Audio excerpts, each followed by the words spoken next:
Hi, everybody. Welcome to Meet the Mailers. I'm Paul Bobnak for Who's Mailing What, and today I'm talking with Greg Bogich, CEO of Mspark.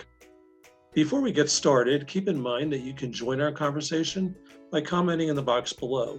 Show your support by tapping the like button, and to get notified when we add new videos to the channel, click on subscribe. Now, let's meet today's guest. Welcome in, Greg. Good to see you. Good to see you, Paul. I appreciate the opportunity. You're welcome. Thanks for being here. And let's start by talking about your background, how you got involved with direct mail, and also what your role involves at Mspark. Okay. First got heavily involved, I guess, in, let's call it the print media space in the year 2000. I worked for a media and planning buying agency out of Pittsburgh, Pennsylvania, that was a division of Mark Advertising called Marketplace Print. And as the name indicates, it was primarily focused on print and specifically promotional print, which was at the time newspaper, print, shared mail, and solo mail. Agency was worked primarily with retailers like Home Depot and Best Buy and large scale print advertisers. That agency was sold 2 years later to the Interpublic Group. And at that point, I joined a company, moved back home, my home state of Michigan, called Velasas. And Velasas was at the time in 2002, big into newspaper advertising, a little less so in the mailbox. But in 2007, I was on a team that spearheaded the acquisition of Advo, who was the largest shared mail company in the country. And roughly the same size as Velasas, $2 billion companies coming together. So at that point, both myself and Velasas got heavily engaged in the mailbox to a degree that we hadn't up until that point. Mm-hmm. Regarding the second question, is CEO of Mspark, I guess my job is the development of the strategy and the execution of that strategy. But my most important job, I would tell you, is to surround myself with the best people and make sure that all of those people who I'm surrounding myself with are all aligned on the same vision, which is what we do, who we do it for, and how we go about doing it. And while that sounds like a relatively straightforward explanation, it's frequently a little bit more complicated than it sounds. Yeah, it sometimes can be, I'm sure. Yep. And what type of services does the company offer to marketers? Yeah, our core service is shared mail. We deliver to about 28 million households on a monthly basis. We do twice a month and weekly in some of our markets, but the vast majority is monthly shared mail packages, typically composed of companies looking to reach consumers. So retailers, restaurants, home service, e-com, virtually anybody who's trying to reach that end consumer. Typically very promotional, typically highly targeted from a geographic standpoint. We deliver to sub-zip code level. And the value proposition is we can offer significant savings over solo mail, and we're still going to be high in the consideration set because people still look at their mail on a daily basis. Mm-hmm. In addition to shared mail, we do offer solo mail, and that's really to existing customers and their prospects. We also offer more specialized kind of solo mail, new movers, anniversaries, kind of life event marketing. And we also do some, from a mailbox perspective, we also do some retargeting. So if you abandon your shopping cart online, we will get a piece of mail featuring that particular merchant and their offers in that mailbox within 5 days of you abandoning the cart. Mm-hmm. So that's a little bit different. We also have a DSP, an online offering to help complement what we do in print. We also are in the process of developing a geo-targeted email product as well. Okay. Well, I think we're going to get into some of those that you mentioned, some of the services shortly. But how does direct mail, especially when it's integrated with digital, drive awareness and purchase intent for consumers? It's an interesting question because what we do is we use the digital to warm up the mailbox. So we use the digital, because I look at digital that it is more of a brand awareness vehicle than print is. And certainly in the shared mail environment, we are more bottom of the funnel, get somebody to take an action. So let's use the digital advertising to generate awareness. And some instances tell them to look inside their mailbox for the offer. So we use those two things in tandem. Now that said, we do have advertisers who use the mailbox as an awareness driving vehicle. That would be the minority. More often than not, the mailbox is typically used in our campaigns to drive an action or some sort of a purchase. Mm-hmm. And you had mentioned before, and I really like to get into talking about this, talking about shared mail and co-op mail. What kind of solutions does that provide to companies to at least sample direct mail? How does it benefit them? I would tell you there's probably three primary benefits. One is reach. It allows you to reach both your existing customers and prospects who are interested in your brand. And that can be targeted to a geography around a store. It can be targeted to a specific consumer demographic, psychographic, but at the neighborhood level. I would also tell you that shared mail does it at a much lower cost than most other mediums. So the ability to get in the mailbox, the ability to get in there at a lower cost, and to hopefully build your database. So when you do want to use solo mail to keep those customers engaged and you're doing less prospecting, it works really well. The other part is engagement. It's funny, I used to sit on the board of what was called AAM, and before that ABC, Audited Bureau of Circulation. And it was interesting because it was primarily newspapers and primarily magazines. And you got to see the circulation of the newspapers on a pretty precipitous and steady decline on a year-over-year basis. I used to get 2 newspapers. I don't any longer. Right. I used to get 5 magazines. I don't any longer. I get 1. Right. And it's funny, people talk about the death of print and the challenges of print, but I still go to my mailbox every single day. And I still sort through my mail every single day. And it's one of the very few mediums that, regardless of what age cohort you're in, whether you're a millennial, whether you're a Gen Z, whether you're a baby boomer, you're going through a mailbox on a day-to-day basis. You are looking at pieces and you are considering yes, no. And I would tell you no other medium does that. So getting them in the mailbox, we can get your reach, we can get it relatively inexpensive, we get engagement, whether it is solo or shared mail. And candidly, with the shared mail, we're going to reach prospects and drive your top line to a degree that I don't think very other mediums are going to do. Mm-hmm. And for some companies, I'm sure you've found that it's a good way to get their feet wet in direct mail and invest more afterwards.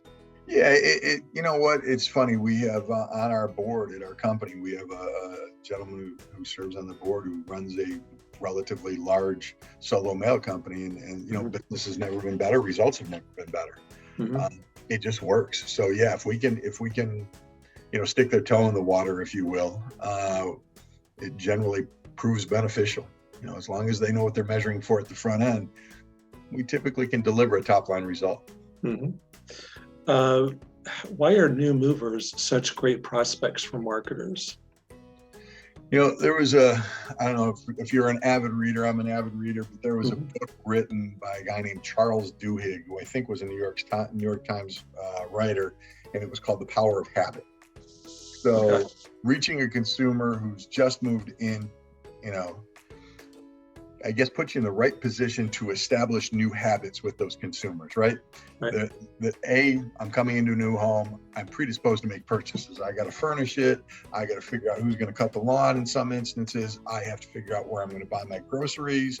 All of those things are, typically a new mover makes somewhere in the neighborhood of 70 different brand decisions when they move in. Wow. And if you can reach that consumer early, they're 5 times more likely to become lifetime customers. So if you can be the pizzeria that they go to first and becomes their favorite, if you can be the neighborhood restaurant, the grocery store, the person who does the gutters or mows the lawn or any of those services, you've got a lifetime value on that consumer because of early adoption that probably exists till the next time they move. Mm-hmm. And right now, the other thing that is worth noting is, we have a pretty robust new movers program. There's about 1.75 million people that move in this country every month. Right. Sounds right. So it's a scalable audience too, from an advertiser's perspective. Mm-hmm.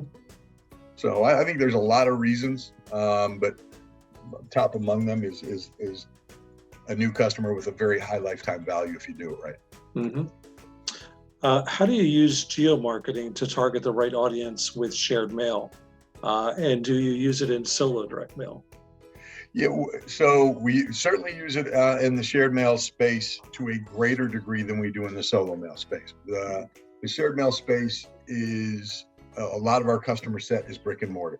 So when it comes to geo-targeting, we either use their sales data to develop a footprint for their stores, or if they don't have sales data, we can look at a radius. And it's interesting, at the store operator level, they generally have a pretty good idea of where the consumers are coming from. So we can target down to the zip +4, and even in a shared mail environment, to make sure that we are getting the absolute right households that their budget allows in proximity to their store, which is paramount. Now, since retail and restaurants are a huge portion of our business, geo-targeting still comes into effect when we are trying to find the right, again, we do a lot of business with franchisees or authorized dealers. So we have to geo-target around their locations and make sure that not only the offer, but the store map and anything that varies by location is correct. So geo-targeting becomes exceptionally important. Even when we're talking to an existing audience, an existing customer, we still have to make sure we're driving them to the right location. Mm-hmm. Yeah, I mean, I think for a lot of businesses too that I've seen, it's kind of like a missing an opportunity that they're missing by not using mail more for that kind of targeting. Agree. If you know somebody lives within a mile of your store and they are the right demographic and the right psychographic, and they're a family with kids who can spend a lot of money in whatever product or service you're offering, yeah, you're foolish not to engage them in something that they'll engage with on a daily basis. Yeah, just tons of businesses. Yep. And of course, other things too. I mean, there's government services, there are nonprofit organizations, all kinds, lots of opportunities. Yeah, anybody who's trying to reach the consumer and influence that consumer, it's a great place to do it, because again, you're going to get their undivided attention, and for as long as your offer, as long as your creative merits it, you're going to get their attention. Right. Well, circling back to digital marketing, what benefits do integrated campaigns provide to both direct mail and to digital marketing?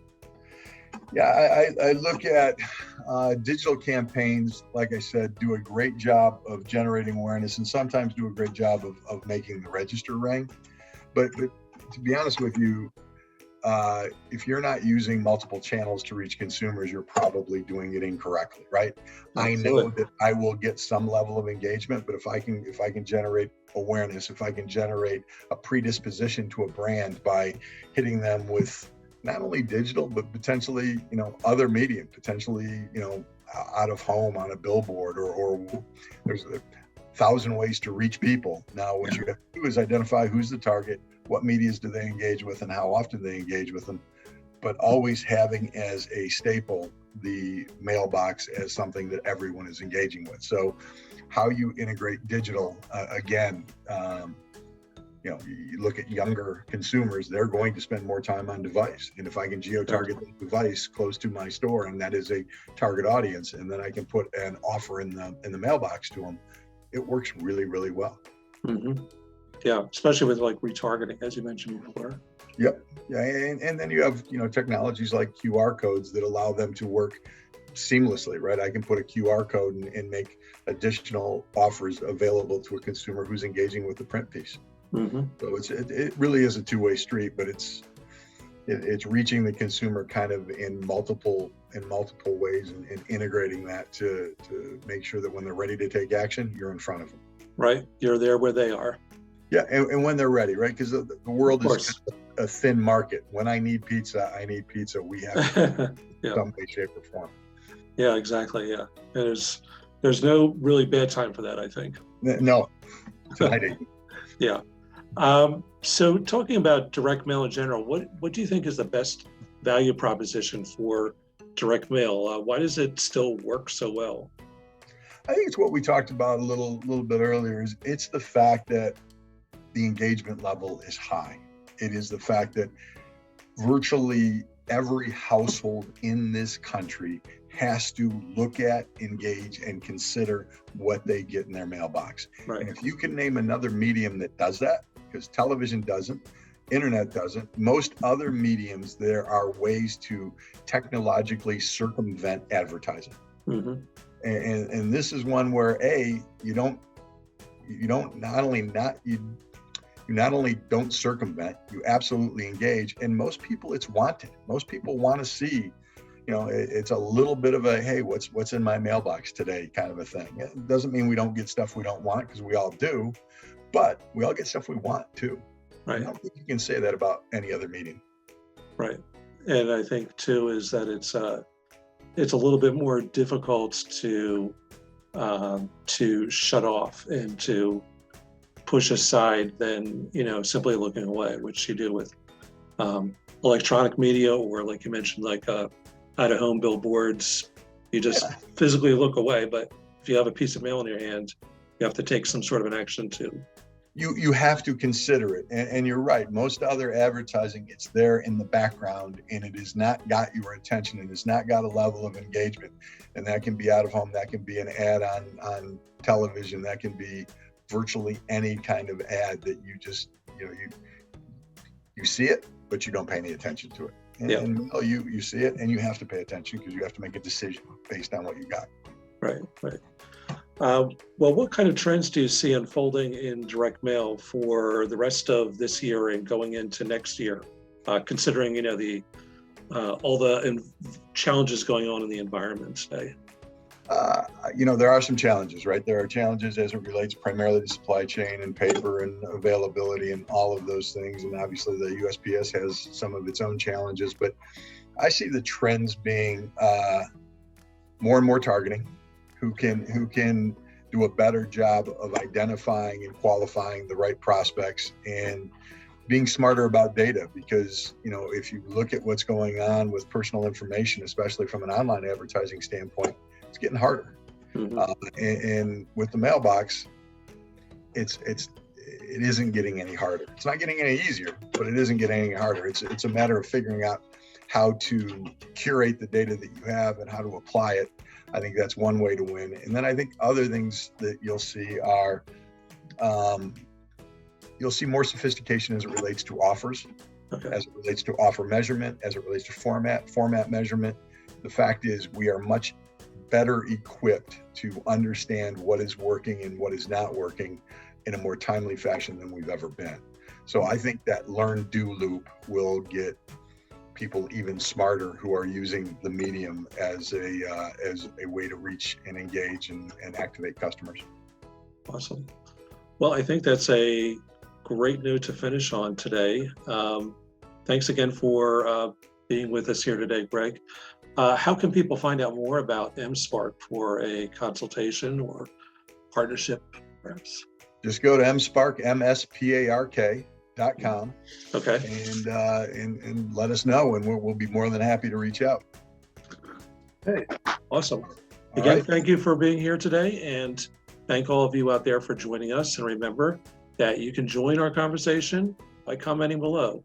Show your support by tapping the like button, and click on subscribe to be notified of new videos when they're added to the channel. If you are interested in being featured in a future Meet the Mailers, I'd love to hear from you.